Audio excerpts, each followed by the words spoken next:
미국 시간으로 오늘부터 6월 FOMC 회의가 열리는데요. 현재 점도표 이상으로 주목을 받고 있는 게 바로 인플레이션 타겟팅 상향 문제라고 합니다. 실제로 페드 내에서도 이미 검토를 마쳤다는 얘기들까지 나오고 있는데요. 이 문제가 왜 중요한 건지 한국경제신문의 한상춘 논설위원과 얘기 나눠보겠습니다. 안녕하십니까? 네, 안녕하십니까?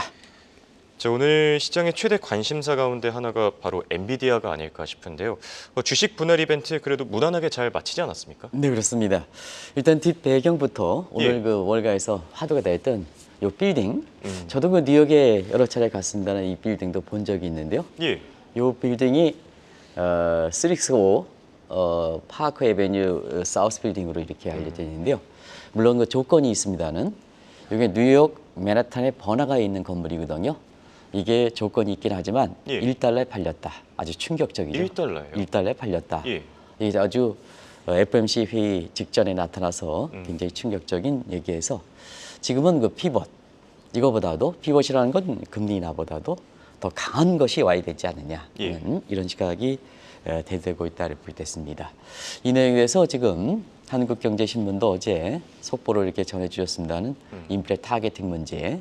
오늘 좀 약간 좀 어려울 수도 있습니다. 예. 전문적인 그 얘기들이 나오기 때문에 공부한다고 생각하고 그렇습니다. 한번 천천히 인플레 타겟팅 문제가 아마 정치적인 측면에서는 더 강하게 금리 인하보다도 더 강한 호재가 될 수가 있거든요. 오늘도 장 막판에 주가가 올라가는 데에는 예. 이러한 그 당장 도입되지 못하더라도 분위기상 이렇게 주가를 끌어올렸다 이렇게 볼 때 있습니다. 관심이 됐던 것이 이제 엔비디아죠. 예. 그래서 어제도 공매도 잔량이 340억 달러 정도, 우리 돈으로 한 45조 있지만 그러나 사실 그 과거의 그 폭스바겐 교훈을 들어서 예. 이번에도 공매도 잔량들이 이렇게 성공하지 못할 것이다. 오히려 시간을 갖고 오히려 엔비디아의 주식 분할은 성공할 것이다 하는 말씀을 드렸었는데요. 예. 오늘 첫날입니다.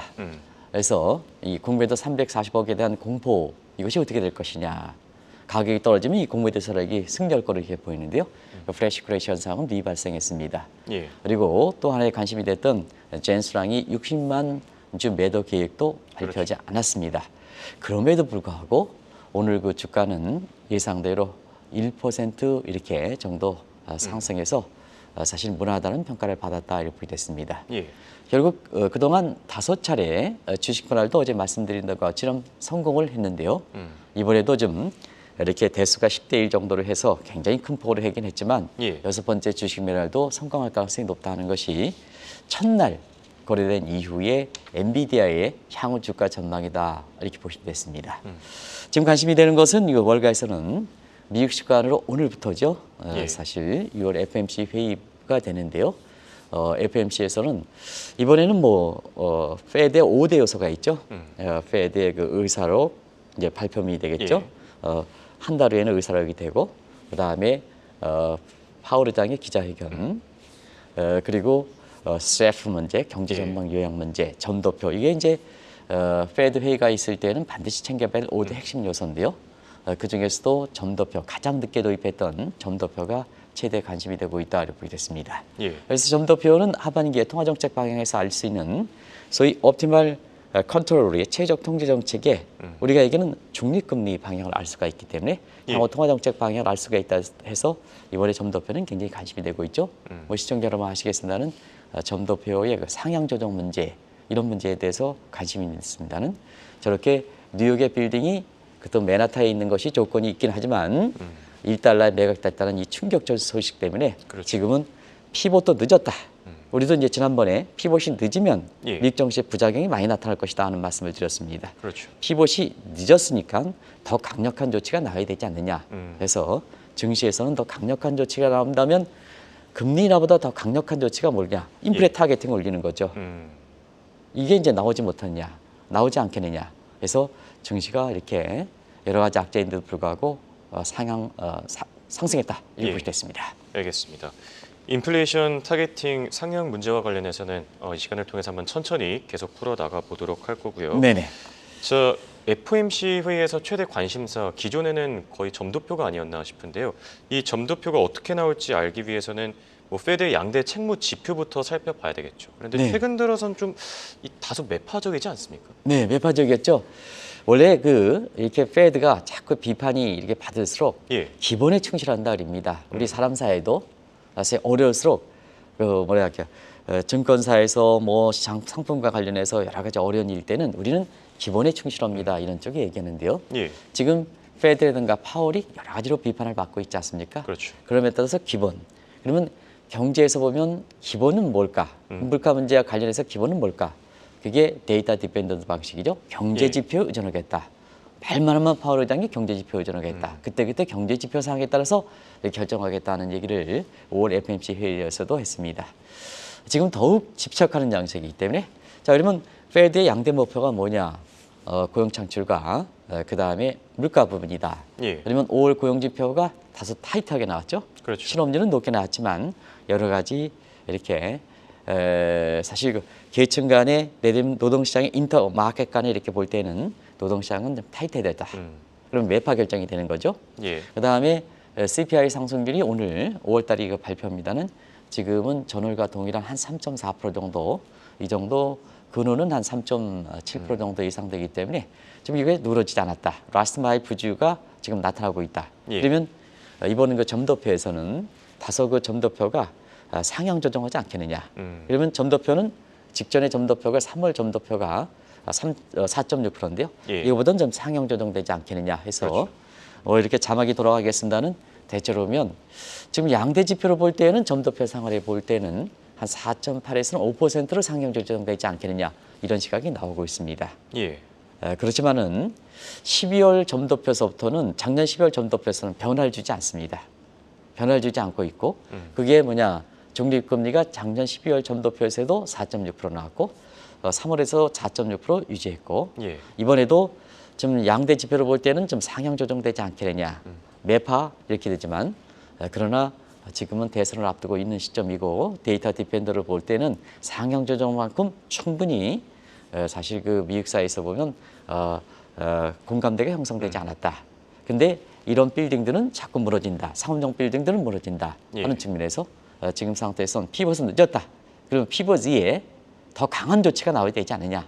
이런 쪽에서 인플레 타겟팅 문제가 6월 FOMC 회의 직전에 급부상하고 많은 외신을 통해서 월스트리트전이라든가 이런 측면에서는 인플레 타겟팅 문제에 대해서 집중적으로 검토하는 이런 예. 모습이 지금 분위기다 이렇게 보이겠습니다.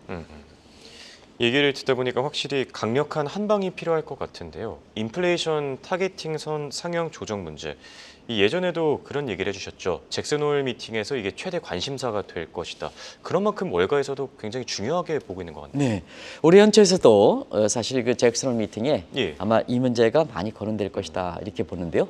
좀 되돌아보겠습니다. 예. 인플레 타겟팅에 대해서 얼만큼 이 문제가 누적되었느냐. 사실 인플레가 필요성이 있는데도 불구하고 누적되었으면 이렇게 터지면 크게 터지는 거죠. 그런 과정에서 한번 역사를 한번 보겠습니다. 인플레 타겟팅 문제는 2012년 물가 안정의 고용 창출 목표 페드 설립 역사상 가장 큰 변화가 있을 때 이때부터 사실 거론되었던 거다 이렇게 보겠습니다. 예. 그런 측면에서 통화정책의 양대 목표인데 고용 창출 목표가 되니까 그때 목표선을 넣었던 게 어떠냐면 물가 상승률은 2%. 지금 많이 하시는 인플레 타겟팅 선이 되겠죠. 예. 그리고 양대 목표니까 실업률은 3.5%. 페드가 추정하는 잠재 성장 수준이 3.4에서 3.8% 내지는 3.8에서 3.9%니까 그 중간값에 해당되는 3.5% 단위 목표를 설정해서 지금까지 이렇게 운영하고 있습니다. 근데 그때부터도 2013년 이때부터도 너무 물가 안정 목표가 너무 좀 지나치게 낮은 게 아니냐. 물가 안정 목표를 지나치게 낮으면 그때 당시 물가가 안정돼 있을 때는 크게 부담되지 않지만 예. 코로나 사태라든가 이후에 코로나 사태가 좀 물가가 올라가면 너무 지나치게 물가 목표선이 낮으면 어떠냐 타이트하게 진다는 겁니다. 타이트하게 재니까 국민들이 고통이 늘어나지 않느냐 하는 측면에서 그때부터 인플레 타겟팅 논의가 이렇게 진전됐다 이렇게 볼 수 있습니다. 예. 결과적으로 이 인플레 타겟팅 논제는 사실 매년 미국 경제학회라든가 밀겐 컨퍼런스, 미국의 다보스 포럼이라든가 잭슨 홀 미팅의 단골 메뉴가 되고 연초에도 올해 이 문제가 굉장히 급부상할 수도 있다 하는 것을 예. 말씀드렸는데요. 맞습니다. 결과적으로는 6월 FOMC 회의 직전에 이 문제가 급부상해서 올해 잭슨 홀 미팅의 가장 큰 의제로 잡혀 있습니다. 예. 그리고 페드 내부에서도 검토했던 사항입니다. 이게 이제 페드에서 내부에서도 필요했던 사항이라는 거거든요. 그래서 학자들만 주장한 게 아니라 페드 내부에서도 검토했다. 예. 그럼 페드 내부에서는 어떻게 했을까 하는 측면은 2021년 4월 달에 인플레가 소비자 물가가 배 이상 상승하면서 여기에 이제 아침에 방송을 했던 그 이렇게 증권사의 사람들은 중고차 뭐 가격이다 이렇게 하지만 그렇지 않다. 근본적으로 좀 물가가 문제가 있는 것이 아니냐 하는데 그게 뭐냐? 그게 사실 2022년 4월 달에 인플레 셔크이 돼서 다음 연도에 중고차가 아니라 근본적 문제가 있어서 물가가 9% 올라가니까 2022년 3월 달에 이렇게 뒤늦게 금리를 올렸던 배경이거든요. 예. 근데 페드 내부에서는 2021년 1월 4월 달 인플레 쇼크가 되기 때문에 1월부터 검토했던 사항입니다. 그래서 미국의 학계라든가 통화정책의 주무선 2021년 1월부터 검토해왔기 때문에 이 문제가 사실 굉장히 누적되어 오는 상태다 이렇게 볼 때 있습니다. 아시겠지만 지금 인플레 타겟팅 상향 조정하는 문제는 얼마까지 조정해야 되느냐 아시겠습니다. 지금의 2%보다 배 이상 4% 대부분 지금의 하버드대 학과들이 지금 대로 주장하는데요. 4%입니다. 4%면 시청자 한번 이게 금리 인하보다 대형 후자가 될 것이다. 왜 주가가 마지막에 반영됐을까 이 소식이 되면서 자 지금 2%에 4% 올렸다. 2021년 내부에 검토했을 때 이럴 올려놨다 하면 지금 물가가 3.4%였다면 자 4% 올려놨다면 지금 뭐냐 물가 대비해서 목표선 대비해서 3.4 낮지 않습니까? 그렇죠. 그러면 금리 인하는 이미 했어도 이미 오래전에 했어야 된다는 얘기입니다. 그러면 이렇게 뉴욕 맨하탄가에 1달러로 팔리는 이런 사태가 터지지 않지 않겠습니까? 예. 그래서 뭐냐 증시 입장에서는 더 강한 이렇게 센 놈이다. 뭐 옛날에 무슨 센 놈 뭐 이렇게 있지 않습니까? 예, 그렇죠. 센 놈이다. 강한 것이다. 이렇게 얘기가 나온다 이렇게 보게 됐습니다. 네. 자, 얘기를 듣다 보니까 연준 내부에서도 이미 오래전부터 검토를 했던 과제인 것 같고요. 근데 이 인플레이션 타겟팅을 이해하기 위해서는 연준의 우선순위부터 좀 알아봐야 되지 않겠습니까? 네. 우선순위가 지금 상태에서는 자, 고용 창출 목표가 이제 들어간 상태거든요. 예. 그래서 이때 전후에서 한번 조금 이렇게 이론적으로 좀 얘기를 하도록 하겠습니다. 1913년 설립 이후에 물가 안정을 단일 목표로 했을 때 있잖아요. 예. 그때는 사실 1980년 미국에서 보면 이례적으로 새로운 경제 현상에 해당되는 스태그플레이션이 도입되기 닥칠 때까지는 정말로 주류 경제학에 해당되는 케인즈 경제학 아주 전가의 보도처럼 아주 주요했습니다. 예. 그래서 시청자 여러분 지금 생각하시는 경기가 침체되면 인하해야 된다. 경기가 좀 가열되면 금리를 올려서 긴축을 해야 된다. 아주 적중했죠. 예. 이게 이제 흐트러진 게 경제 현상이 바뀌면 이론도 틀리는 겁니다. 왜냐하면 현실에서 카만 센스가 시어리죠. 예. 지금 뭐 경제학에서 전부 모델 돌리고 숫자가 돌리기 때문에 마치 이것이 수학 공식처럼 되어 있습니다. 그렇지 않습니다. 시어리는 카만 센스입니다. 그러면 카만 센스는 대중화 정도를 갖고 상식은 대중하지 않습니까? 예. 아무리 킥킥킥킥 되더라도 그것이 국민 전체에서 언론에서 대중화되면 그는 뭐냐 이렇게 위키피디아의 같은 이런 백과사전에 반영되는 겁니다. 예. 그래서 뭐 홍행커께서 뭐 크크 이렇게 하고 제로제로 하는 그렇게 신세대 용어 신세대 용어들이죠. 예. 그게 대중화되면 이게 백과사전에 들어가는 겁니다. 마찬가지로 경제 현상이 변하니까 시어리 카먼센스 변한다.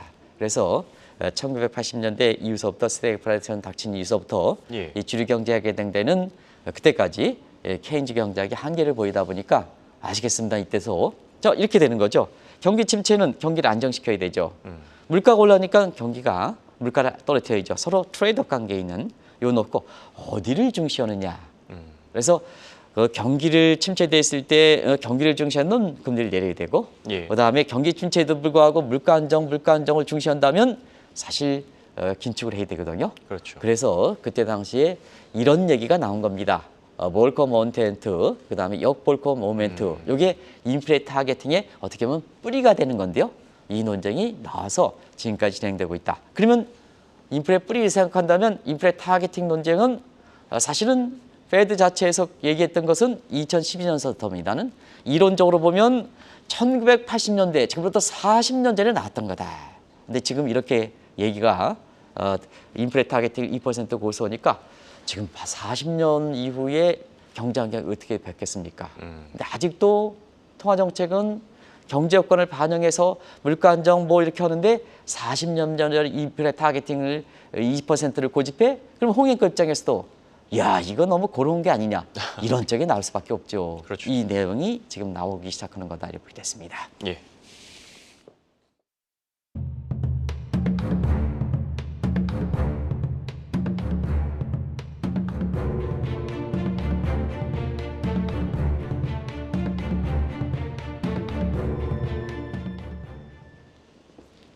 볼커 모멘텀과 역 볼커 모멘텀, 아무래도 이 오랜만에 들어본 표현들이 아닐까 싶은데요. 자, 저희는 이 방송을 통해서 자주 설명을 해드렸었죠. 볼커 모멘텀 좀 자세하게 한번 더 짚어주실까요? 인플레 타겟팅과 함께 이론적으로 이렇게 학자들 사이에 나오는 볼커 모멘트, 역 볼커 모멘트는 아마 저희 방송 시청자분들은 다 아실 거로 생각합니다. 제가 반복적으로 얘기했기 때문에 볼커 모멘트 물가 안정을 중시한다. 예. 근데 역 볼커 모멘트는 경기 부양을 중시한다. 이렇게 해서 어디를 우선 들으냐. 근데 그동안 인플레 타겟팅이 조정되지 않았습니다. 예. 그러다 보니까 나름대로 현실이 바뀌었는데 이걸 현실에 맞게끔 정책적으로 조합하는 이런 정책 운영의 묘는 있었다 이렇게 됐습니다. 이게 팀버겐 정리입니다. 예. 팀버겐 정리가 1980년대 이렇게 해서부터 스태그플레이션 당시서부터 나오고 있었는데요. 팀버겐 정리라는 것은 서로 이렇게 엇갈렸을 때 자, 목표와 수단을 같이 가져간다는 얘기입니다. 자막을 좀 돌려주시기 바랍니다. 예. 목표와 수단을 달리 가져간다는 얘기입니다. 그러면 경정책의 목표가 두 개 있을 때는 서로 수단 간의 트레이드업 될 때는 수단을 같이 두 개를 가져가라. 목표 두 개면 수단을 두 개 가져가라. 예. 그런 측면에서 그때 스태그플레이션 당시에 이렇게 경기 침체가 됐을 때는 재무부가 경기 부양 쪽으로 담당했던 거고 그다음에 물가가 문제가 됐을 때 연준이 물가를 이렇게 안 찾는데 이렇게 해서 서로 나눴다 이렇게 됐습니다. 예. 목표가 두 개니까 서로 부처가 두 개고 부처가 자기 일선 책무에 주력했다 이렇게 됐습니다. 이게 뭐냐?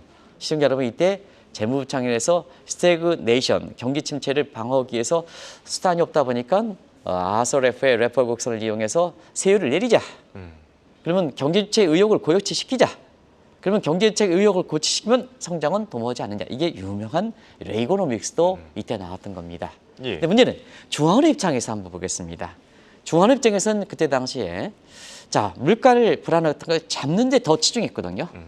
경기 부양은 자 재무를 맡기니까 더 치중했습니다. 이게 당시에 의장이었던 몰커 한국경제 TV에서도 이분을 돌아가시기 전에 모셨습니다. 아주 통화정책 역사상 페드 역사상 아주 훌륭한 인물인데요. 예. 이 문제를 모셨습니다. 이때도 사실 인플레 타겟팅 선이 굉장히 상향 조정했을 때 성행 논의가 있을 때 이 문제를 모셨습니다. 그렇다 본다면 자 볼커 모멘텀이 있었던 그다음에 볼커가 가장 인플레 타겟팅에 대해서 강조했던 이때부터 인플레 타겟팅 2%가 고착됐다는 얘기입니다. 예. 마치 이것을 건드리지 않는 정도. 이게 강하게 강하게 이래서 지금까지 40년이 지속된 거다. 하는 걸 말씀드리겠습니다. 예. 그런데 생각을 해보면요. 지금 최근 뭐 파월도 그렇고 연준 인사들도 그렇고 뭐 수모를 많이 겪고 있죠. 네. 이 인플레이션 타겟팅 선을 예전에 미리 올려놨더라면은 지금 그런 뭐 수모를 겪지 않아도 될 것 같은데요. 네. 앞서 잠시 말씀드린 것 같이 자 40년간 아무래도 경제 현상은 변하지 않습니까? 예. 경제 이론 카먼센스지 않습니까? 그럼 내부적으로 2021년 1월에 만약에 검토한 대로 이렇게 이것을 인플레 타겟팅을 상향 조정했다라면 예. 두 가지 있을 수가 없었죠. 2021년 3월 달에 인플레 진단 실수에서 금리 인상을 굉장히 늦게 했죠. 이게 지금 페드의 신뢰가 떨어지고 파월의 신뢰가 떨어지는 문제가 아니겠습니까? 그렇죠. 그리고 자 최근에 금리 인하 문제도 사실상 그때 조정을 해놨다면 지금 앞서 말씀드린 같이 지금 물가가 3%대인데 4% 조정했다면 벌써 피부선 당연히 했어야 되죠. 예. 그러면 두 가지 2022년 3월 달에 금리가 늦었다. 이것도 사실 실수라든가 책임도 면할 수 있는 요인이었었고 최근에 금리 인하 문제도 지연되고 있다는 비판도 면할 수 있지 않느냐. 예.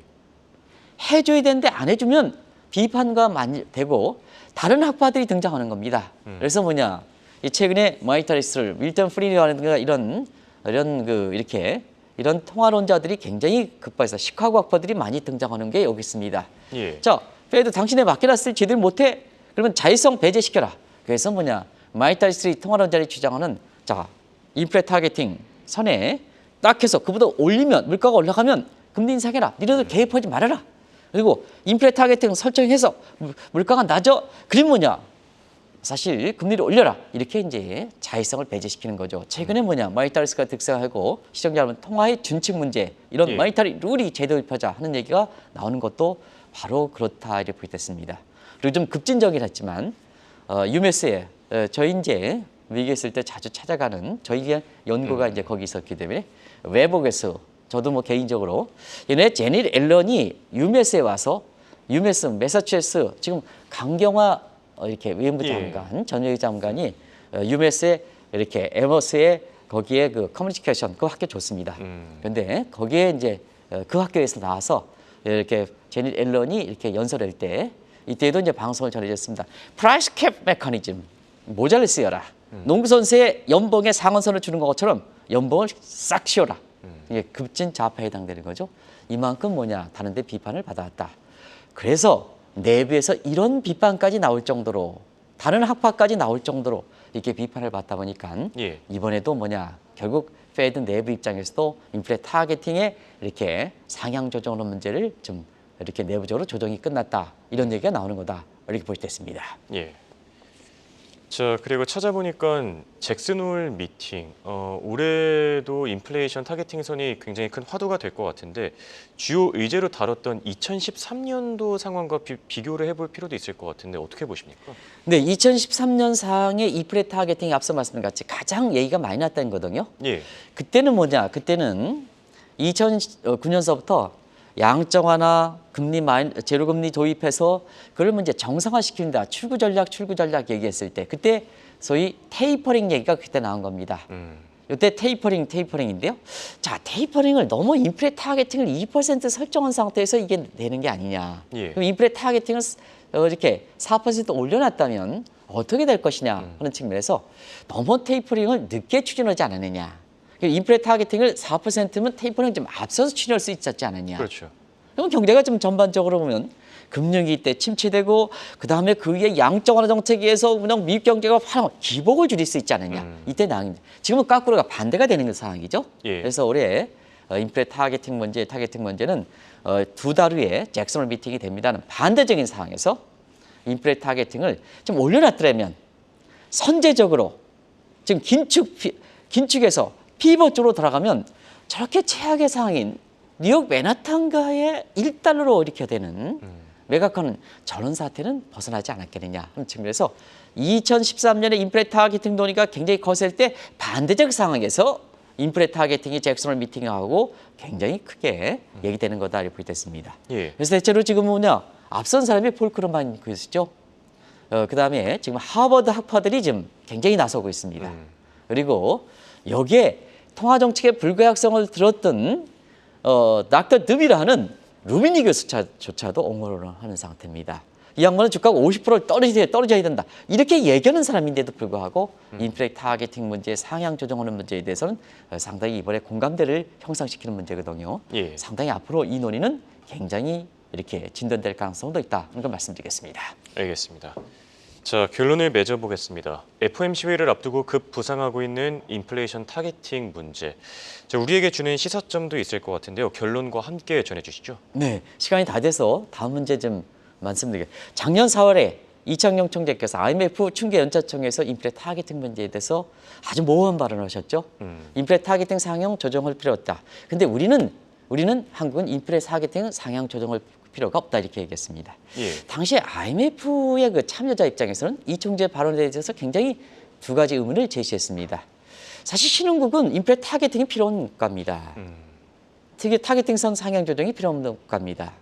근데 왜 신흥국들은 인플레 타겟팅 상향 조정 필요성을 이렇게 있다 이렇게 얘기하느냐. 선진국이 아닌데도 불구하고. 그러면 한국은 인플레 타겟팅 선을 이렇게 불필요하다. 그러면 한국이 통화정책에서 선진국이냐 후진국이냐 예. 이 논란이거든요. 그렇죠. 굉장히 중요한 문제이기 때문에 다음에 시간을 갖고 시청자분들한테 같이 말씀드리겠습니다.